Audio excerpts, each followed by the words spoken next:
Olá, caríssimo telespectador da Rede Século XXI. Mais um domingo, mais uma semana que começa e nós estamos aqui de novo. Você aí diante do seu televisor, nós aqui, para durante 30 minutos nos debruçarmos sobre a Palavra de Deus e a doutrina da Igreja para refletir sobre importantes aspectos da nossa fé. Esse é o quarto programa que nós vamos dedicar a esse assunto tão complexo, tão vasto e que precisa de muito tempo para ser tratado exaustivamente, a questão da predestinação. O que é predestinação? É a decisão eterna de Deus, antes de nos criar, de nos destinar para o céu. Essa é a doutrina católica da predestinação, doutrina bíblica. Antes que o mundo fosse criado, Deus destinou os homens e todas as criaturas para conhecê-lo, para amá-lo, para fazer parte da sua vida. 500 anos depois das doutrinas de Martinho Lutero, ano 1517, dia 31 de outubro, o dia em que ele afixou suas 95 teses nas portas da cidade de Wittenberg, sul de Berlim, Alemanha, afastando-se assim da Igreja Católica, apresentando uma doutrina diferente da doutrina da Igreja Católica, suas teses tiveram uma acolhida impressionante em muitos lugares da Europa. Também na cidade de Genebra, na Suíça, onde vivia alguém que foi seu admirador, João Calvino, um francês que vivia ali, naquele cantão suíço, atual Suíça. E João Calvino defendia a ideia, chegou a, interpretando o Evangelho segundo Lutero, a propugnar, a defender a doutrina da predestinação para o inferno. Segundo João Calvino, Deus predestina os seus para o céu e aqueles que não são seus, ele predestina para o inferno. Essa doutrina não teve acolhida unânime no mundo protestante. Nem todos os protestantes hoje aceitam a doutrina da predestinação para o inferno, mas há muita gente no mundo que ainda acredita nisso. São os chamados calvinistas. Esse é o quarto programa que nós estamos dedicando a esse argumento. Investigar na Palavra de Deus e concluir no último programa, que não vai ser este, a posição da Igreja Católica sobre isto. O Concílio de Trento já deu a palavra final. Quem disser que Deus predestina alguém para o mal, para o inferno, seja condenado, seja excomungado, perdão. Hoje nós vamos retomar esse argumento citando o último texto do programa anterior de fundamental importância para recordar uma premissa muito importante, que a vontade de Deus se cumpre mesmo quando certos sofrimentos acontecem na nossa vida. E mesmo quando o pecado está em andamento, mesmo quando o mal está se articulando, está prevalecendo, está se consolidando, está se perpetuando, a vontade de Deus, que não quer o mal, vai prevalecer, vai triunfar. É significativo o texto que vamos ler agora do profeta Amós e depois da leitura vamos exemplificar para compreendermos bem o mistério que, de um lado, demanda a fé na providência de Deus, a sua predestinação de todos para o céu, e do outro lado, a liberdade humana. Como conjugar providência divina e liberdade humana para a compreensão do mistério da predestinação de todos para o céu, jamais de algum para o inferno. Amós, capítulo 3, versículos de 5 a 6. Cairá o pardal no laço posto no solo, se a armadilha não estiver armada? Levantar-se-á da terra o laço sem ter apanhado alguma coisa? Tocará o alarme na cidade sem que o povo se assuste? Virá uma calamidade sobre uma cidade sem que o Senhor a tenha disposto? Algumas conclusões desse famoso texto. Tudo que acontece na nossa história do conhecimento antecipado de Deus. Tudo já está disposto por Deus. Quando o pecado está em jogo, essa disposição tem um nome: permissão. quando se trata também de determinados mistérios que nos atingem, que nos agridem, que ceifam nossas vidas, como as tragédias climáticas, como tratamos no programa anterior, ao citar vulcões, ao citar terremotos, tsunamis, desmoronamentos, enchentes, alagamentos, fenômenos da natureza que ceifam vidas humanas. Deus não é o autor disto. Deus não quis isto, permitiu. Me permitam agora centrar minhas atenções na aventura humana. A primeira parte desse texto que acabamos de ouvir: cairá o pardal no laço posto no solo, se a armadilha não estiver armada? Então, o pardalzinho vai cair na armadilha. Deus já sabe de antemão. Na aventura humana, como isso se aplicaria? Como falar da providência de Deus que sabe de tudo? Como falar da ação do Deus providente cujo bem triunfará? A vontade de Deus que não vai cair por terra, não volta para mim sem que antes tenha cumprido a sua missão, diz Isaías capítulo 55, de 9 a 11, texto que vimos no encontro passado. Permitam-me ilustrar somente uma única situação: a corrupção. Então, nós temos durante anos e anos corruptos praticando o mal, extorquindo o dinheiro das pessoas, desviando o dinheiro público, coisa que não existe no Brasil, evidentemente. Então, vamos imaginar essa situação triste, horrorosa e vergonhosa. É vontade de Deus? Claro que não. Deus não quer o pecado. Deus nem colabora, concorre com o pecado de quem quer que seja, como cúmplice, nem também impede que o homem pratique o mal, que Deus não quer. Em síntese, nem Deus nos força a fazer o bem, nem nos impede de fazer o mal. Todavia, esse pardalzinho corrupto, esses pardais corruptos, não sabem, mas o Senhor sabe, que uma armadilha está sendo armada para eles. Que armadilha? Como é que Deus vai prevalecer neste sistema corrupto, que não existe no Brasil, evidentemente? O tempo passa, o tempo avança, aparentemente essa situação vai se perpetuando, enfim, até que um dia, por um mistério insondável, ou porque foi descoberto, ou porque uma investigação está em andamento, ou porque as coisas vazaram, um determinado fulano acaba caindo na armadilha, entre aspas, da polícia. E é preso. E é interrogado. E as provas, depois da investigação, parecem consistentes. E ele é convidado a dizer a verdade, simplesmente a verdade. E ele está munido de muitas provas, de muitos documentos comprometedores. Ele sabe que vai passar muitos anos na prisão e decide colaborar com a justiça. Eu repito, não que isso exista no Brasil, evidentemente. Até que ele decide falar e dizer simplesmente a verdade. João, capítulo 8, versículo 32. Conhecereis a verdade, e a verdade vos libertará. Deus nunca quis que ele roubasse. Deus nunca quis que ele desviasse dinheiro do povo, do pobre, do governo, da prefeitura, seja lá de que for.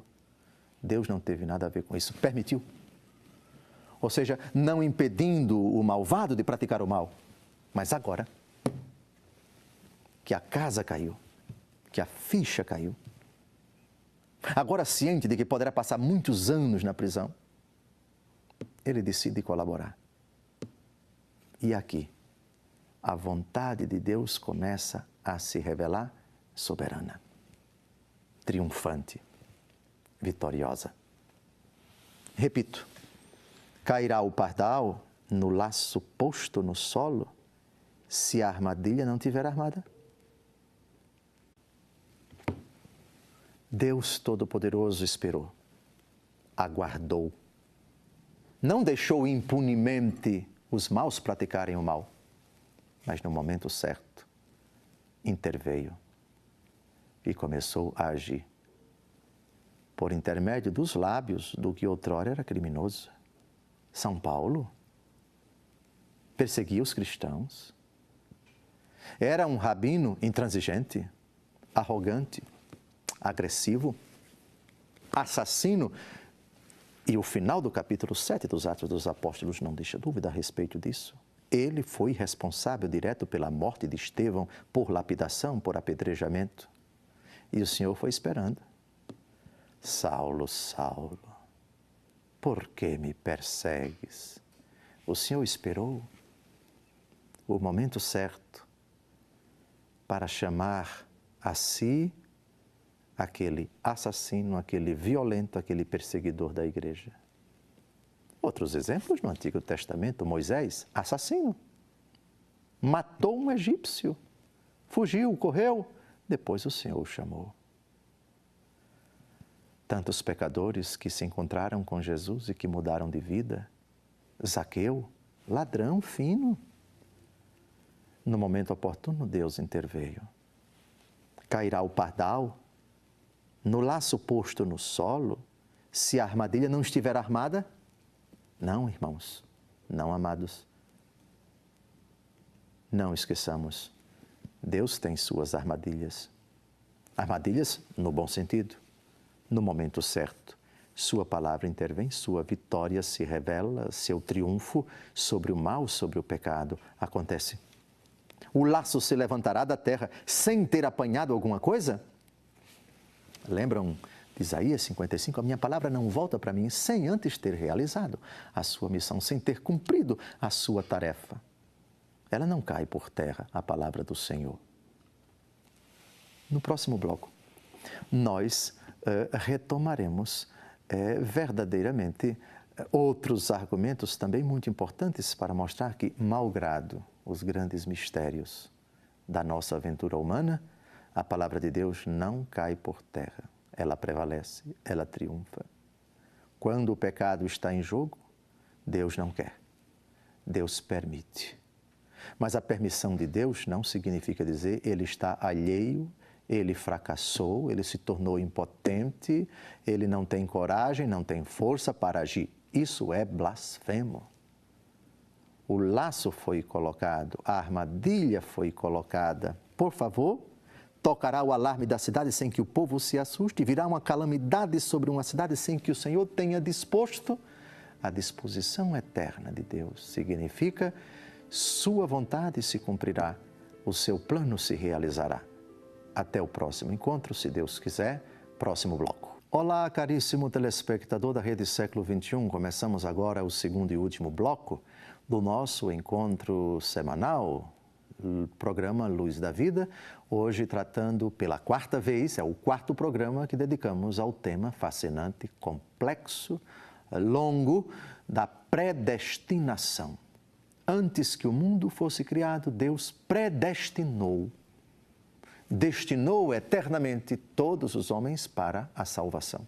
Essa é a doutrina católica da predestinação.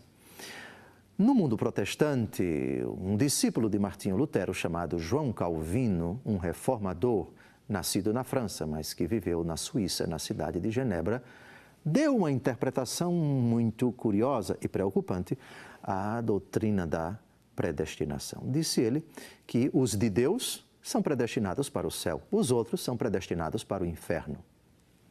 Isso provocou uma convulsão dentro do protestantismo. E no mundo protestante de ontem e também de hoje, nem todos concordam ou concordaram com essa concepção. Mas há quem, nos dias de hoje, os chamados calvinistas, defendam Deus predestina algumas pessoas para o inferno. Essa doutrina calvinista, que na verdade não é novidade na história da Igreja, já foi condenada 1000 anos antes de Calvino, no segundo concílio regional de Orange, na França, onde era difundida essa doutrina. Quem acreditar que Deus destina as pessoas para o inferno seja excomungado. E o Concílio de Trento, no século XVI, alguns anos depois de Calvino defender essa ideia, disse a mesma coisa. Quem afirmar que Deus predestina as pessoas para o mal, para o pecado, para o inferno, seja anátema, seja excomungado. Citando o livro das Lamentações, capítulo 3, versículos de 33 a 38, vamos continuar a nossa argumentação tratada no final do encontro da semana passada. Deus está atento aos acontecimentos do homem, da história. Deus não se alegra com o mal do homem. Deus não se alegra em humilhar o homem, em afligir o homem, em causar sofrimento, em esmagar o homem, mas tem desígnios de misericórdia, de justiça, de amor e verdade para o homem, ainda que submeta o homem a diversas provações. Pegue, por favor, sua Bíblia e, atento no livro das Lamentações, vamos ver esse texto muito importante, Lamentações 3, de 33 a 38. Não lhe alegra o coração humilhar e afligir os homens. Calcar aos pés todos os cativos da terra, violar o direito de um homem à face do Altíssimo, lesar os direitos de outros. Não vê tudo isso, Senhor? De quem se executa a ordem sem que Deus a ordena? Não é da boca do Altíssimo que procedem males e bens? O texto é muito importante e precisa ser matizado bem. Primeiro, o versículo 33. Não lhe alegra o coração humilhar e afligir os homens. Deus não tem nada a ver com aquilo que humilha, que aflige, que rebaixa, que oprime, que compromete a integridade e a dignidade da pessoa humana. Portanto, Deus não tem nada a ver com as guerras, Deus não tem nada a ver com a opressão, com a injustiça, quaisquer que sejam as suas modalidades. Por favor. Esse versículo introdutório é extremamente importante para não chegarmos ao cúmulo, à esdrúxula concepção de que Deus tem algo a ver com a humilhação, com a aflição dos homens. Versículo 34. Calcar aos pés todos os cativos da terra. Um Deus que massacra as pessoas, um Deus que vem de cima para baixo, punindo, arrasando, desgraçando a natureza humana como se fosse um cruel e impiedoso, onipotente, cheio de fúria, como os deuses do Olimpo, para falarmos da mitologia grega, os deuses egípcios que se irritam com os homens, ou os deuses dos romanos. Absolutamente Deus não se alegra com isto. Lesar os direitos de outros. Portanto, na nossa aventura, qualquer lesão consciente e voluntária dos direitos dos outros, Deus não tem nada a ver com isso. Portanto, é até blasfemo dizer que é a vontade de Deus que a natureza humana seja humilhada, espezinhada, ridicularizada, perseguida, explorada, rebaixada, aniquilada, absolutamente. Porém, o versículo 37 precisa de uma matização, à luz disso que acabamos de dizer. De quem se executa a ordem sem que Deus a ordena? A ordem de Deus não é para que ninguém pratique o mal. Deus não ordena ninguém, não autoriza ninguém, não legitima ninguém, não exorta ninguém à prática do pecado. Sim, mas o texto, Dom José, fala de quem se executa a ordem. A ordem de Deus, quando o assunto é o pecado, tem uma palavrinha: eu permito. Você quer? Faça por sua conta e risco. Disso nós temos uma prova no capítulo 13 do Evangelho segundo João. O demônio entrou no corpo de Judas. E Judas, depois disso, conscientemente consolidou no seu coração o propósito de trair Jesus. Qual foi a reação de Jesus? O que você tem a fazer, faça depressa. Jesus não empurrou Judas ao pecado com isso. Simplesmente, Jesus, com essa frase, quis dizer: se é isso mesmo que você quer fazer, faça. O marido que chega para a esposa e diz: estou decidido a deixar você. Vou viver com a minha amante, porque eu não gosto de você, porque eu detesto você, porque eu estou enojado de você, estou abusado de você. Eu não quero mais esse tipo de vida, eu quero um outro tipo de vida, eu quero uma outra aventura. E a esposa, cheia de Deus, simplesmente diz o que Jesus disse a Judas: o que você tem a fazer, faça depressa. É isso que você quer? O que você tem a fazer, faça depressa. Repito, por favor, o versículo 37. De quem se executa a ordem sem que Deus a ordene? A ordem de Deus, quando as decisões dos homens correspondem à sua vontade, Deus quer. Não é uma ordem que força a pessoa a fazer o bem. É o respeito de Deus à prerrogativa do homem de decidir. E isso é ilustrado no capítulo 3 do Apocalipse de São João, versículo 20. Eis que estou à porta e bato. Se alguém abrir, cearemos juntos, eu com ele e ele comigo. Se alguém abrir. Eu estou à porta e bato, eu não vou arrombar a porta. É um convite doce, fraterno, meigo, profundamente respeitador da sua prerrogativa, da sua liberdade, da sua decisão, da sua, aspas, autonomia. E, finalmente, o versículo 38. Este precisa realmente de uma boa explicação. E até o final do programa vou tentar explicar. Não é da boca do Altíssimo que procedem males e bens? Da boca do Altíssimo procedem males e bens. Como assim? Se Deus é bom, como de sua boca pode proceder o mal? O mal procede da boca de Deus de duas formas. A primeira, como advertência ao homem de que ele pode sofrer as consequências dos seus atos. Portanto, Deus fala ao homem do mal que pode acontecer a ele como consequência do seu ato. Provo isso no livro do Gênesis. Vós podeis comer de todos os frutos das árvores do jardim, exceto o fruto da árvore da ciência do bem e do mal. Não comais, porque no dia em que comerdes, morrereis. Procedeu da boca do Senhor um mal, a morte. Mas vejam, a morte é uma possibilidade que vai entrar na vida do homem se o homem comer do fruto. Portanto, é um mal consequente à decisão do homem. Essa é a primeira forma de proceder o mal da boca do Senhor. A segunda forma de proceder o mal da boca do Senhor é a permissão que o mal aconteça, e isso nada tem a ver com o querer de Deus.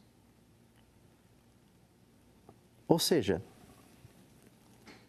Deus Todo-Poderoso coloca diante do homem o bem que convém que ele faça, que ele deve fazer, e o mal que ele deve evitar. No capítulo 29, também no 49 do livro do Deuteronômio, eis que eu coloco diante de ti o bem e o mal. Escolhe o bem, evita o mal. Quando o Senhor fala do mal como possibilidade a ser assumida, a ser praticada pelo homem. E também quando Deus fala do mal como castigo, mas o castigo de Deus ao homem nada mais é do que a consequência do pecado do homem, da decisão do homem. Proceder o mal de Deus não é um mal desejado. É aquilo que também, às vezes, parece para nós um mal, mas, na verdade, nos planos de Deus é um bem. Objetivamente falando, certas enfermidades são males para nós, porque debilitam nossa saúde. Mas, aos olhos de Deus, certas enfermidades são bem para nós. João, capítulo 11, versículo 4. Esta enfermidade não causará a morte, mas tem por finalidade a glória de Deus. Por ela, o Filho do Homem será glorificado. Às vezes, procede de Deus uma enfermidade para nos curar dos males do coração, para derrubar o orgulho, a arrogância, para que caiamos em nós mesmos, para que revejamos a luz da palavra de Deus diante do Senhor, nossa conduta pecaminosa. Às vezes é conveniente que não sejamos aprovados num concurso, porque Deus quer nos dar algo mais na frente, infinitamente melhor do que aquilo que nós pretendemos, que nós aspiramos agora. Para aquela pessoa, a reprovação pode parecer um mal. Para Deus, porém, aquilo não é um mal, mas a preparação para que mais na frente Ele nos conceda algo. No próximo encontro ainda retomaremos esse argumento da predestinação. Deus quer que todos se salvem e cheguem ao conhecimento da verdade. Antes que o mundo fosse criado, Ele predestinou todos para o céu, todos para a salvação. Não predestina ninguém para o inferno, não se alegra com o sofrimento do homem. Procedem, sem dúvida alguma, dos seus lábios os males e bens, mas males entendidos nessa perspectiva que acabamos de citar. Até o próximo programa, se Deus quiser. Predestinação 5. Até a próxima semana, se Deus quiser.